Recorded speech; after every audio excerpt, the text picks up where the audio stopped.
Hey guys, Clumsy here, and welcome back. Long time no see. Welcome back to ETS2. It's been a while since the last video with commentary, but here I am, ready for another Q&A episode. Anyway, let us get started. We're driving today with the NextGen Scania V8 low deck variant. Pretty low on the ground here with the MegaLiner at the back with this pretty fancy Paintjob combo for the truck and trailer.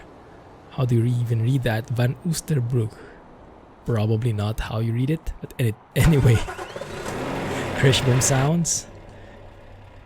Sorry, I know I have not been very active in the trucking world, and you can easily blame that on the flight simulator that released from Microsoft. Absolutely still in love with that sim, but Mr. Kriechbaum brought me back because he released these sounds. I could not help but drive with them. So don't worry, ETS2, ATS is not going away. It's just, as always, it's seasonal. When there are cool stuff happening in the sim, I will be there, right? But yes, I will share some updates on some graphic settings that I've changed, some challenges I've encountered recently, some mods I'm trying out, and then we'll jump straight into the Q&A, okay? Anyway, hope you guys are doing fine. How have you been doing? Have you been trucking? Have you been doing flight sims as well? Have you been checking out other games? Let me know in the comments. It has been a while. Oh, and you might notice, that's one of the updates. Even though I am using Kriechbaum sounds, you can hear the interior sounds a bit different. Ignore that, the humps. The speed bumps on that building was not low deck friendly. But yeah, if you hear the interior, super crisp. I like it. These are actually the default sounds from SCS. Because I think in terms of interior sounds, SCS actually does a pretty good job. I think the only thing where they are lacking when it comes to the sound department is in the actual engine, which unfortunately is like 99% of the entire thing. So yeah, thankfully we have the guys like Kriechbaum, Z-Mod, and other sound modders to pick up the slack. And for everything else we use SCS. But yeah, in Kriechbaum sounds in particular, I'm not the biggest fan of the interior sounds. I don't know, maybe it's just me, but it sounds a bit like muffled or echoey. But yeah, I can imagine it takes a bit of, it's a bit challenging recording all these interior sounds. You have to have a nice equipment, and I think the equipment that was used for the interior sounds may be not the best, so it was a bit echoey in my opinion. So for me personally, I like Kriechbaum's engine sounds, but for the interior I'm going to use default SCS like so. They sound much more crisp to me and they are realistic enough, so no complaints there. And if you want to do that for yourself, if you feel the same way that I do, my suggestion is to open up the file that you download from Kriechbaum. As always, all the mods are in the mods list. Link is in the video description. And once you download the SCS file, open it using WinZip or 7-zip, WinRAR. Even though it's an SCS file, it's just like a normal zip file. Okay, so you can open it using those applications. And then once inside, you just delete the entire def folder, because the definition folder in this case is only changing the interior sounds. Other than that, it's not doing anything else. So if you don't like the interior sounds, getting rid of the def folder is more than enough. So let me know how that works for you, but for me personally, I like this combo better. Anyway, so I think that's it in terms of updates. Don't really have many other mods, but maybe just to explain my side of things, my defense, why there has not been many truck sim videos recently. Number one reason is Flight Simulator. I am totally in love with that sim despite its bugs. The community in that sim, the modding community, is amazing. Lots of brilliant people, and you guys know how much I love mods. So modding the heck out of Flight Simulator already. But yeah, aside from that, there has not been that much activity in the trucking world, at least from my point of view.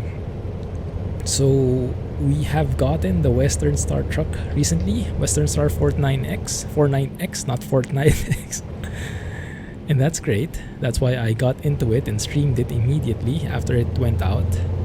Whenever Kriechbaum releases something, I am there. So in terms of the major updates, I would say I'm still more than happy, super excited to check them out. But if you phrase it differently, I don't, like, how do you say, I don't dig up every little thing that changes anymore. I try to balance it out. Like if there's something significant, I will try it out, and I'll more than happily check it and feature it. But if it's like a small update, or if it's something that I don't get excited with, then I will not force myself to record something just for the sake of releasing a video, if that makes sense.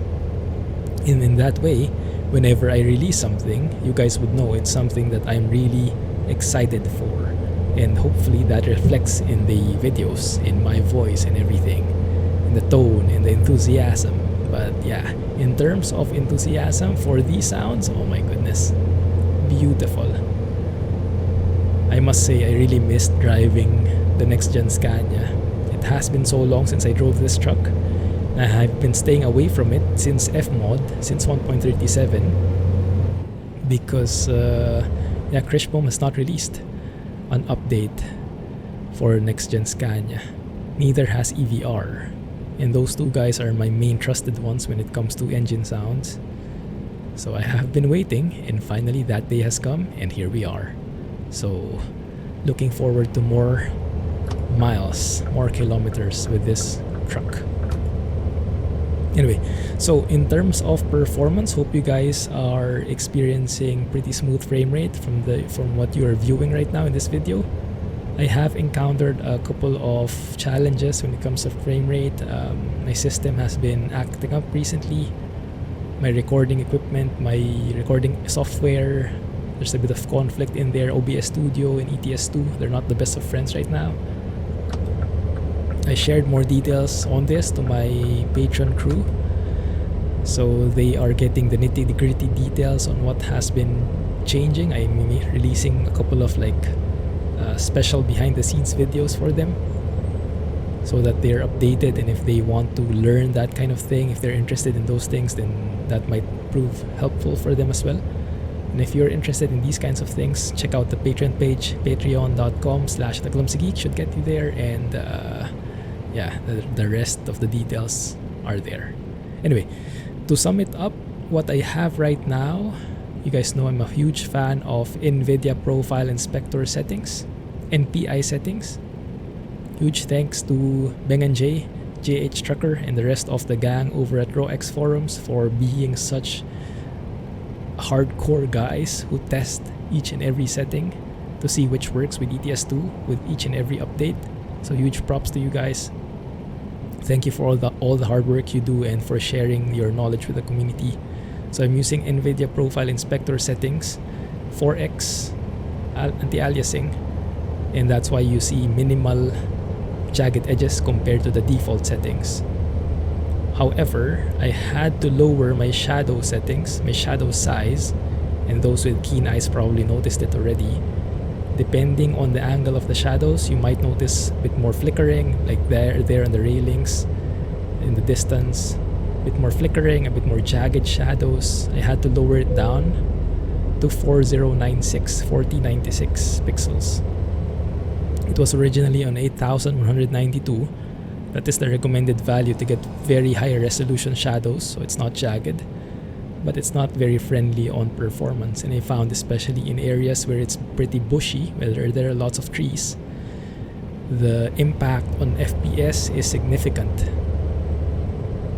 So I had to choose whether I keep the 4x anti-aliasing from NPI or lower my shadow settings, or keep my shadow settings but lower my anti-aliasing. And in the end I chose anti-aliasing because I cannot have both, not with my current rig. So we'll see. But for now, hopefully the visuals are good, hopefully the frame rate is good. If you encounter slowdowns, hiccups or anything, let me know. In addition, for those who are recording, I also turned off for those who are familiar with the recording setup, I also turned off my preview in the OBS studio because that's been conflicting with my frame rate in-game as well, because I have a refresh rate monitors. I have 3 monitors with different refresh rates, and having lots of moving activities in those monitors, lots of movement, they can conflict with the game, the recording. Anyway, sorry to get a bit technical there, but I just wanted to share it because it has been frustrating the past couple of days for me, and I am happy that I found that sweet spot now, again, for now. Right? Anyway, so let's jump on to the questions. How far I've been babbling on. Sorry guys, but here we go. So this question comes all the way back from July. Sorry, we are a bit behind. But this one is from Ranvir Hunjan. And he asks, if you could go back in time, which period of time would you go to? My boring answer would be to stay within the same time here, right now, because I am so amazed with the technological advancements that we've been getting. I don't think I can live without Wi-Fi, you know, all these creature comforts that we now have, Google, internet. And I guess all of you can understand that we're all pretty much hooked to the internet now these days, and a few minutes of interruption on the internet is akin to huge punishment for us. So I'm sure you guys can relate. But the more interesting answer, I guess, is if I were to choose, if I really had to go back to a certain period of time. Oh, huge stutters. I wonder where those are coming from. I would probably choose to be in Japan during the feudal era, if that makes sense. The time of the samurai, time of the ninjas. And although I would not want to be involved there, maybe I want to be an observer, but not really living in that area. You know, if I were to be able to observe firsthand that time, that period, I would love it. Because there was a time where I was so into the feudal age of Japan. Learned a lot, been hooked with the samurai, the code of Bushido, all that stuff, ninjas. Been reading lots of books, lots of fictional books with those themes. If you know of what's his name, some famous books, maybe Shogun. Have you guys heard of that? One of my favorite books, even though by now I have forgotten all the stories already. But it involves a foreigner who got stuck somehow in Japan, and it's a good peek into the lives of Japanese people back then during that age from the eyes of a foreigner, and how they slowly accepted him as one of their own, you know, things like that. So it's a very nice immersive experience, and reading the book really takes you there. It's nice. So definitely that would be the choice I would make. If not today, then probably that day. Ooh, nice plane landing there. Right? So thank you for the question, Ranvir, and sorry for the delay. But here we are. Karlis asks, what is the best thing that has happened to you? Ooh, it can get pretty mushy here. Oh, KLM 747 looks like. What is the best thing that happened to me? Of course, the most cheesy answer is Mrs. Clumsy. And if she were here, that's probably what I would have answered. No, that's my real answer. But you guys might think that's too mushy, so let's expound on that a bit. Of course, Mrs. Clumsy, but aside from Mrs. Clumsy, I guess the best thing that's happened to me is when I moved to Singapore. So as you guys might know, I came from Manila, from the Philippines. I am a Filipino, born and raised in Manila. And back in 2013, I got an opportunity to move to Singapore, thanks to my employer, and live here and work here. So I'm practically doing the same job but based here now. And moving here has been amazing for me in so many different aspects. The number one thing is independence. So before I moved to Singapore, I always have been living with my family. And it's probably a different culture in Europe, in the US. But in Asia, the more common theme is you stay with your family, you live with your parents until you get married.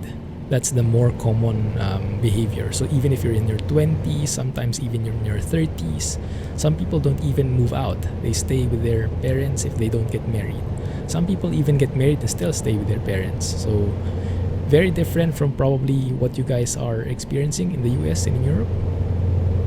But yeah, for me, when I moved to Singapore in 2013, that was the first time I moved away from my parents. That's the first time I lived independently on my own.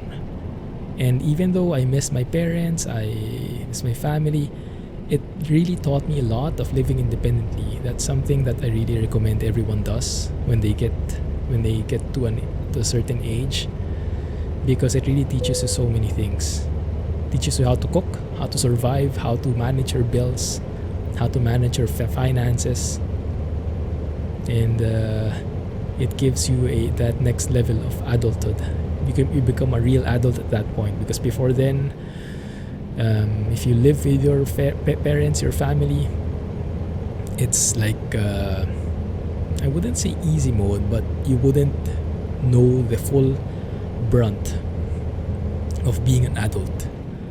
You know, maybe you don't have to pay for electricity, maybe you have a smaller share, maybe you don't have to pay rent, you know, all these adulting stuff. And when I moved to Singapore, I had to do that all. I didn't know anyone here. In the first few months, I was all alone. Mrs. Clumsy was not yet with me, and we were not yet married back then. So I really had to learn how to feed myself, how to clean, all basic stuff, but really important in the life of a normal human being, I would say. But yeah, I learned a lot, still learning. And I love the independence, because as much as I love my family, after a certain age, you get to, like, you start getting pissed at the limitations, you know, having house rules that you don't really agree with, because it's not your house, so you have to adjust. And being free to do whatever the heck you want, stay as late as you want, it's just been so liberating for me. So along with the responsibilities of adulthood is the freedom of adulthood, and I have not regretted it one bit. So I really love that. I also got free. Yeah, the independence is the major thing, and yeah, especially when Mrs. Clumsy followed me here in Singapore, then it's even better, because I'm not alone anymore, and we get to be together the entire day. Well, we have work, but yeah, we get to be together, and we can be free from house rules. We can make our own house rules, and eventually we got married, and we continued staying here. And the comforts in Singapore, everything just works. The infrastructure is amazing. Internet speeds are super fast. Public transport works. Although we are missing our friends here, all our friends are in the Philippines, but we make up for that by going home every few months and reconnecting with family and friends. Although now, with the recent state of the world, it's not going to happen. So I think it will be our first Christmas where we will be actually staying here. Normally we go back to the Philippines to spend time with family and friends, but I think that will be a bit different this year, which might be a blessing in disguise, but that's a topic for a different day. Anyway, so yeah, that's the best thing that's happened to me in terms of freedom, of independence, of learning how to be an adult, in terms of opportunities. Like, even this entire YouTube journey, I have my doubts if I would be able to start this if I remained in the Philippines. Number one, the internet connection is a severe limitation. So I might not even be able to stream. My capability for uploading videos might be severely limited. You know, all these limitations with the infrastructure. And I have a lot of responsibilities back in the Philippines, to family, to friends, and I don't have as much time to record, most likely. And because of the terrible traffic, I will lose even more time. So yeah, probably there will be no Clumsy channel if I did not move to Singapore. So that is why, that's really what I'm thankful for. So yes, moving here has been there have been so many blessings. And I am a Christian, so thank you God for all the blessings, all the blessings I've gotten, especially ever since I moved here, and doing my best to pay it forward. I know I need to do a lot more of that, but almost didn't. Wasn't able to brake properly there. But yeah, doing my best and getting better every day, hopefully. What else? There is a question from Scan. So he asks me, he tells me I have a choice, either NL, Naturalux, the graphics mod I'm using right now, or ProMods, the map mod. But you cannot choose both, so either NL only or ProMods only. I had to think about this for a bit, but I think in the end I will choose ProMods. Because as amazing as NL is, the default weather, the default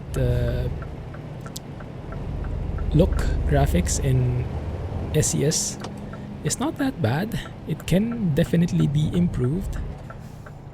Sorry, but it's getting better and better. My bad. I was assuming that guy would turn right. But yeah, the weather could definitely be improved, the default weather. So NL is that improvement. But I can live without NL if really needed.